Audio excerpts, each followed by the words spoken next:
Earlier this week in Brewer, Vice President J.D. Vance commented on last month's fatal ICE shooting in Biddeford.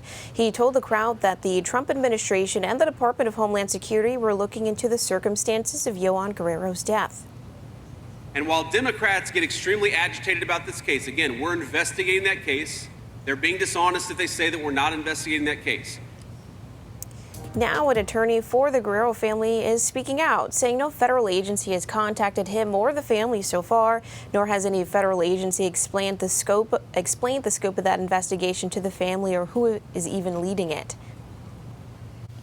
And for the first time, we are seeing transcripts of the 911 calls made by witnesses of that shooting. CENTER Maine's Bailey Kornick reports.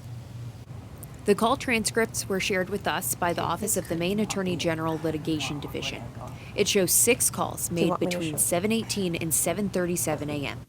The first caller reported hearing gunshots and someone shouting, quote, "Shots fired, shots fired." The second caller at 7:20 said, quote, I'm an ICE agent, there has been a shooting right there at the center and High Street. The 911 dispatcher asked if they were involved in the shooting, to which the ICE agent replied, yes. Shortly after, the ICE agent said, quote, "We have 1 Hispanic male shot." The dispatcher said they would send an ambulance. A third caller at 7:21 reported that, quote, "ICE just murdered somebody in the intersection of Hill and Poole Street." They went on to say the victim was not moving, saying, quote, "They pulled him out of the car with like 4 bullet holes in him, bleeding all over the place." A call at 7:33 transferred someone who had called the Portland Police Department. That person said that one of her employees had told her that Redacted got shot by the ICE agents in Biddeford. She said the employee didn't speak English, but wanted to, quote, "know where Redacted had been taken, like which hospital."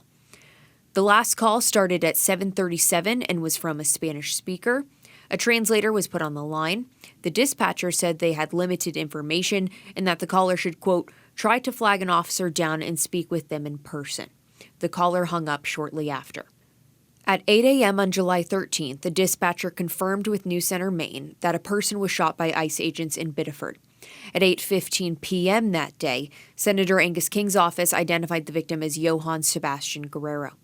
Guerrero left behind his partner, Carolina Rojas Alvarez, and their 3-year-old daughter.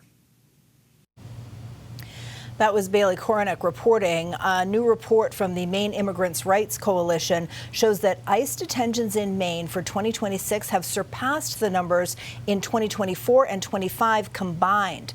The coalition says ICE detainments peaked at 200 in January of this year, which is when DHS announced an increase in immigration enforcement activity in Maine. The coalition says that since January of 2024, more than half of the people detained have been between the ages of 25 and 44. Nearly 94% of those apprehended were men. The coalition also says 2025 and 2026, most people detained by ICE were not convicted of or even charged with any crime. You can see the full report at lighthouseme.org. A contractor convicted of defrauding more than 50 people in Maine has died. Malcolm Stewart, the former owner of Castle Builders, pleaded guilty to theft 2 years ago after stealing more than $400,000 from several clients. In a letter to the victims, the Maine Attorney General's office says Stewart passed away in July, meaning they likely will not get all of the money back that they were owed. Stewart avoided jail time due to end-stage kidney disease. He was 60 years old. The families of 3 people who died on Flagstaff Lake in the Eustis area last year are suing a boat manufacturer and a marine dealer. It happened last August near Cathedral Pines Campground. Attorneys say they filed a wrongful death lawsuit against Bombardier Recreational Products and Richardson's Boatyard. The lawsuit claims the pontoon boat had design problems that made it prone to capsizing.